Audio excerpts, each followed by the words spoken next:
शांति।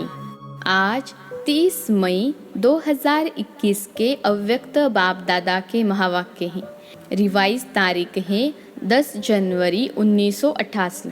मुरली का सार है, मनन करने की विधि तथा मनन शक्ति को बढ़ाने की युक्तियाँ। मनन करने की विधि तथा मनन शक्ति को बढ़ाने की युक्तियाँ।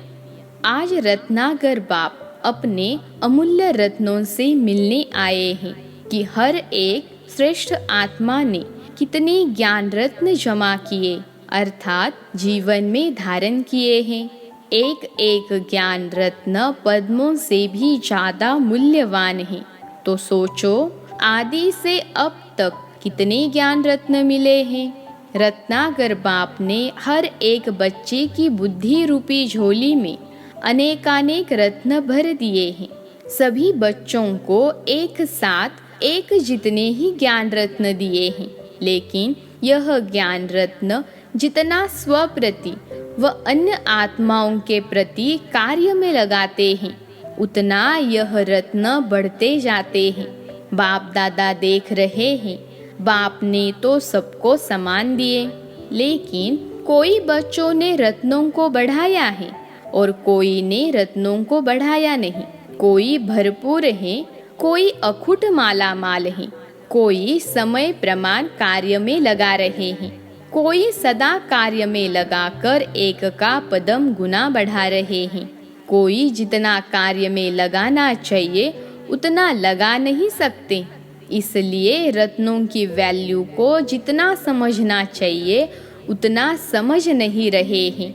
जितना मिला है वह बुद्धि में धारण तो किया, लेकिन कार्य में लाने से जो सुख, खुशी, शक्ति, शांति और निर्विघ्न स्थिति की प्राप्ति की अनुभूति होनी चाहिए वह नहीं कर पाते हैं। इसका कारण मनन शक्ति की कमी है, क्योंकि मनन करना अर्थात जीवन में समाना, धारण करना। मनन न करना अर्थात सिर्फ बुद्धि तक धारण करना।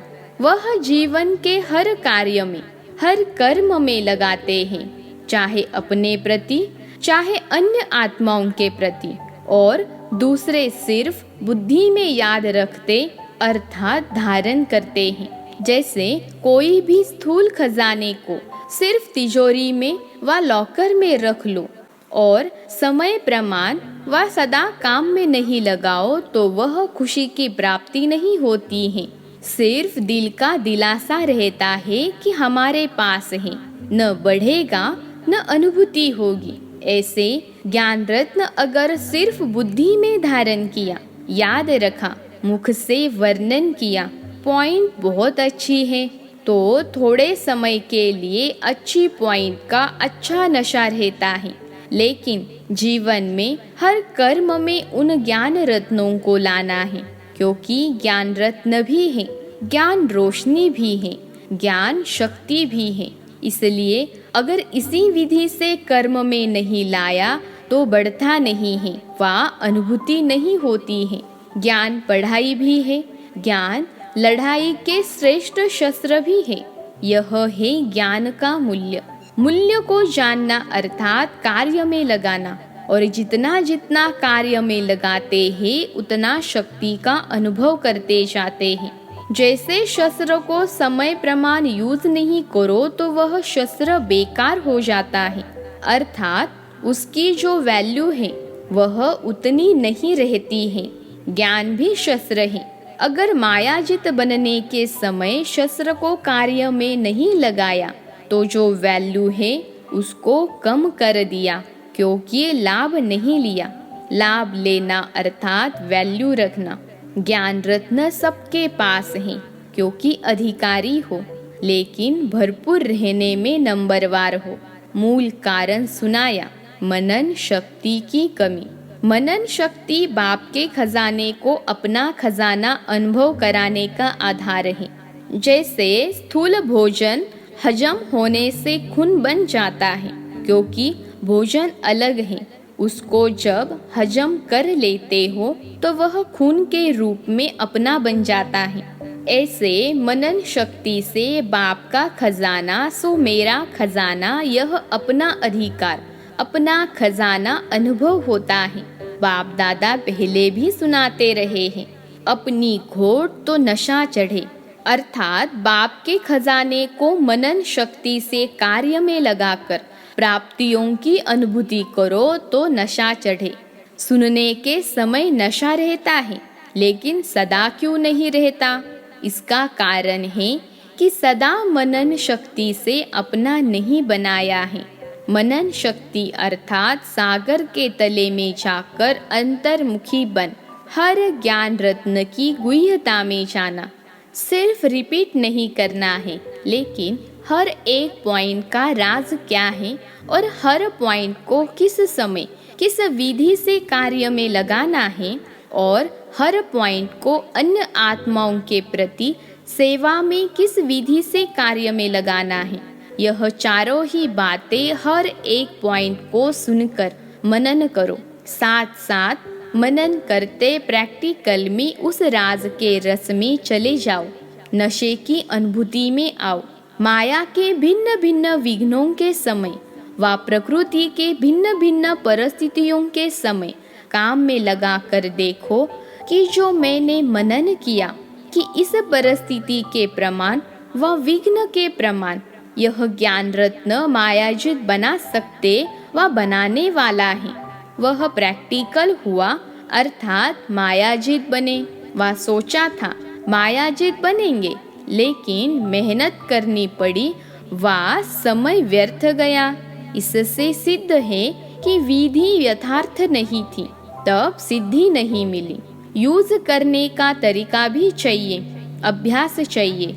जैसे साइंस वाले भी बहुत पावरफुल बॉम्ब्स यानी शक्तिशाली गोले ले जाते हैं, समझते हैं बस इससे अब तो जीत लेंगे, लेकिन यूज करने वाले को यूज करने का ढंग नहीं आता तो पावरफुल बॉम्ब होते भी यहाँ वहाँ ऐसे स्थान पर जाकर गिरता जो व्यर्थ चला जाता। कारण क्या हुआ? यूज करने की विधि ठीक नहीं। ऐसे एक एक ज्ञान रत्न अति अमूल्य है। ज्ञान रत्न व ज्ञान की शक्ति के आगे परिस्थिति व विघ्न ठहर नहीं सकते, लेकिन अगर विजय नहीं होती है तो समझो यूज करने की विधि नहीं आती है। दूसरी बात, मनन शक्ति का अभ्यास सदा न करने से समय पर बिना अभ्यास के अचानक काम में लगाने का प्रयत्न करते हो, इसलिए धोखा खा लेते हो। यह अलबेलापन आ जाता है। ज्ञान तो बुद्धि में है ही, समय पर काम में लगा लेंगे, लेकिन सदा का अभ्यास, बहुत काल का अभ्यास चाहिए, नहीं तो उस समय सोचने वाले को क्या टाइटल देंगे? कुंभकर्ण, उसने क्या अलबेलापन किया? यही सोचा ना कि आने दो, आएंगे तो जीत लेंगे। तो ऐसा सोचना कि समय पर हो जाएगा, यह अलबेलापन धोखा दे देता। इसलिए हर रोज मनन शक्ति को बढ़ाते जाओ। रिवाइज कोर्स में व अव्यक्त जो रोज सुनते हो, तो मनन शक्ति को बढ़ाने के लिए रोज कोई न कोई एक विशेष पॉइंट बुद्धि में धारण करो और जो 4 बातें सुनाई उस विधि से अभ्यास करो। चलते फिरते हर कर्म करते, चाहे स्थूल कर्म करते हो चाहे सेवा का कर्म करते हो, लेकिन सारा दिन मनन चलता रहे। चाहे बिजनेस करते हो व दफ्तर का काम करते हो, चाहे सेवा केंद्र में सेवा करते हो, लेकिन जिस समय भी बुद्धि थोड़ा फ्री हो तो अपने मनन शक्ति के अभ्यास को बार बार दोहराओ। कई काम ऐसे होते हैं जो कर्म कर रहे हैं उसके साथ साथ और भी सोच सकते हैं। बहुत थोड़ा समय होता है जो ऐसा कार्य होता है जिसमें बुद्धि का फुल अटेंशन देना होता है, नहीं तो डबल तरफ बुद्धि चलती रहती है। ऐसा समय अगर अपनी दिनचर्या में नोट करो तो बीच बीच में बहुत समय मिलता है। मनन शक्ति के लिए विशेष समय मिले तब अभ्यास करेंगे, ऐसी कोई बात नहीं है। चलते फिरते भी कर सकते हो। अगर एकांत का समय मिलता है तो बहुत अच्छा है, और महीनता में जाए, हर पॉइंट के स्पष्टीकरण में जाओ, विस्तार में लाओ तो बहुत मज़ा आएगा। लेकिन पहले पॉइंट के नशे की स्थिति में स्थित होके करना, फिर बोर नहीं होंगे। नहीं तो सिर्फ रिपीट कर लेते हैं, फिर कहते यह तो हो गया, अब क्या करें। जैसे कई स्वदर्शन चक्र चलाने में हंसते हैं ना, चक्र क्या चलाए, 5 मिनट में चक्र पूरा हो जाता है। स्थिति का अनुभव करने नहीं आता है तो सिर्फ रिपीट कर लेते हैं। सतयुग, त्रेता, द्वापर, कलयुग, इतने जन्म, इतनी आयु, इतना समय है, बस पूरा हो गया। लेकिन स्वदर्शन चक्रधारी बनना अर्थात नॉलेजफुल, पावरफुल स्थिति का अनुभव करना, पॉइंट के नशे में स्थित रहना, राज में राजयुक्त बनना, ऐसा अभ्यास हर पॉइंट में करो। यह तो एक स्वदर्शन चक्र की बात सुनाई। ऐसे हर ज्ञान की पॉइंट को मनन करो और बीच बीच में अभ्यास करो। ऐसे नहीं सिर्फ आधा घंटा मनन किया, समय मिले और बुद्धि मनन के अभ्यास में चली जाए। मनन शक्ति से बुद्धि बिजी रहेगी तो स्वतः ही सहज मायाजित बन जाएंगे। बिजी देख माया आपे ही किनारा कर लेगी। माया आए और युद्ध करो, भगाओ, फिर कभी हार कभी जीत हो। यह चींटी मार्ग का पुरुषार्थ है। अब तो तीव्र पुरुषार्थ करने का समय है, उड़ने का समय है। इसलिए मनन शक्ति से बुद्धि को बिजी रखो। इसी मनन शक्ति से याद की शक्ति में मग्न रहना, यह अनुभव सहज हो जाएगा। मनन मायाजित और व्यर्थ संकल्पों से भी मुक्त कर देता है। जहाँ व्यर्थ नहीं, विघ्न नहीं, तो समर्थ स्थिति व लगन में मग्न रहने की स्थिति स्वतः ही हो जाती है। कई सोचते हैं बीजरूप स्थिति या शक्तिशाली याद की स्थिति कम रहती है या बहुत अटेंशन देने के बाद अनुभव होता है। इसका कारण अगले बार भी सुनाया है कि लीकेज है। बुद्धि की शक्ति व्यर्थ के तरफ बट जाती है। कभी व्यर्थ संकल्प चलेंगे, कभी साधारण संकल्प चलेंगे।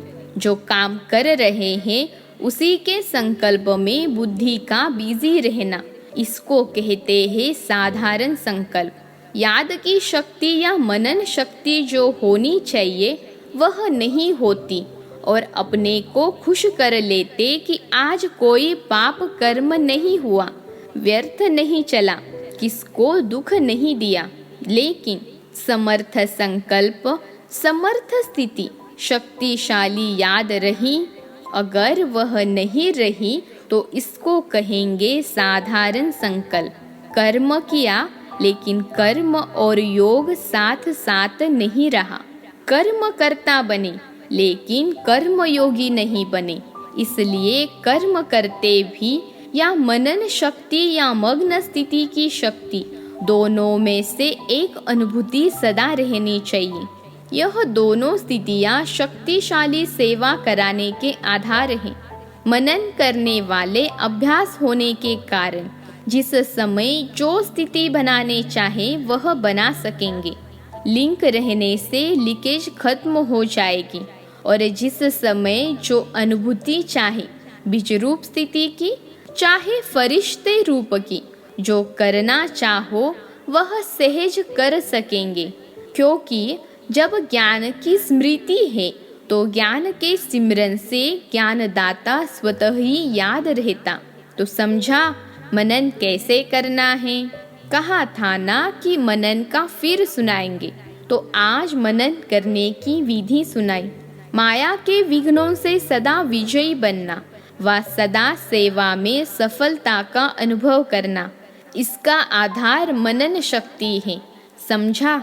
अच्छा, सर्व ज्ञान सागर के ज्ञानी तू आत्मा बच्चों को सदा मनन शक्ति द्वारा सहज मायाजित बनने वाली श्रेष्ठ आत्माओं को, सदा मनन की शक्ति अभ्यास को आगे बढ़ाने वाले मनन के मग्न स्थिति का अनुभव करने वाले, सदा ज्ञान के रत्नों का मूल्य जानने वाले, सदा हर कर्म में ज्ञान की शक्ति को कार्य में लाने वाले, ऐसे सदा श्रेष्ठ स्थिति में रहने वाले विशेष व अमूल्य रत्नों को बाप दादा का याद प्यार और नमस्ते। हम रूहानी बच्चों की रूहानी माता पिता बाप दादा को याद प्यार, गुड मॉर्निंग और नमस्ते बाबा नमस्ते। पार्टियों से अव्यक्त बाप दादा की मुलाकात। स्वयं को तीव्र पुरुषार्थी आत्माएं अनुभव करते हो, क्योंकि समय बहुत तीव्र गति से आगे बढ़ रहा है। जैसे समय आगे बढ़ रहा है तो समय पर मंजिल पर पहुंचने वाले को किस गति से चलना पड़े। समय कम है और प्राप्ति ज़्यादा करनी है, तो थोड़े समय में अगर ज़्यादा प्राप्ति करनी हो तो तीव्र करना पड़ेगा ना।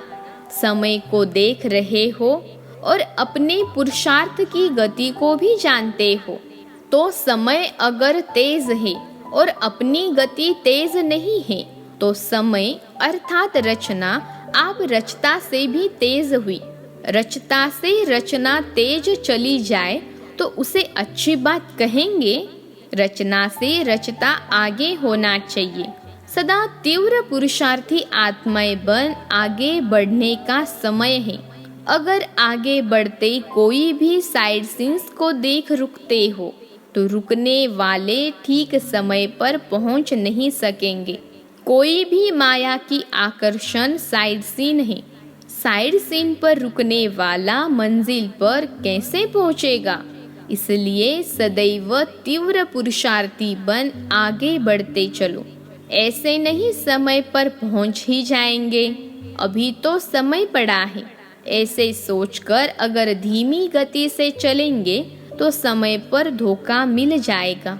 बहुत काल का तीव्र पुरुषार्थ का संस्कार अंत में भी तीव्र पुरुषार्थ का अनुभव कराएगा। तो सदा तीव्र पुरुषार्थी, कभी तीव्र कभी कमजोर नहीं। ऐसे नहीं थोड़ी सी बात हुई कमजोर बन जाओ, इसको तीव्र पुरुषार्थी नहीं कहेंगे। तीव्र पुरुषार्थी कभी रुकते नहीं, उड़ते हैं। तो उड़ते पंछी बन उड़ती कला का अनुभव करते चलो। एक दो को भी सहयोग दे तीव्र पुरुषार्थी बनाते चलो। जितनी औरों की सेवा करेंगे उतना स्वयं का उमंग उत्साह बढ़ता रहेगा। विदाई के समय दादी जानकी जी विदेश में जाने की छुट्टी बाप दादा से ले रही है। देश विदेश में सेवा का उमंग उत्साह अच्छा है। जहाँ उमंग उत्साह है वहाँ सफलता भी होती है। सदा यह अटेंशन रखना है कि पहले अपना उमंग उत्साह हो, संगठन की शक्ति हो, स्नेह की शक्ति, सहयोग की शक्ति हो, तो सफलता उसी अनुसार होती है। यह है धरनी।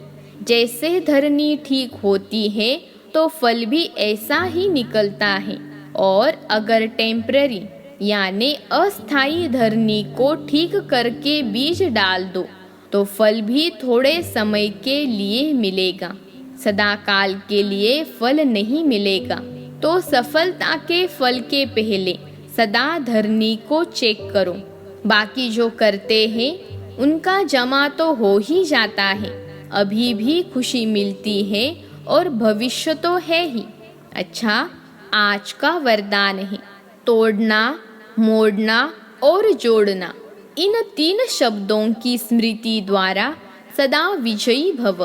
तोड़ना, मोड़ना और जोड़ना, इन तीन शब्दों की स्मृति द्वारा सदा विजयी भव।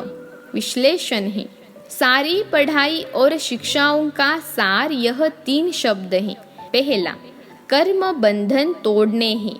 दूसरा, अपने संस्कार स्वभाव को मोड़ना है। और तीसरा, एक बाप से सर्व संबंध जोड़ने हैं। यही तीन शब्द संपूर्ण विजयी बना देंगे।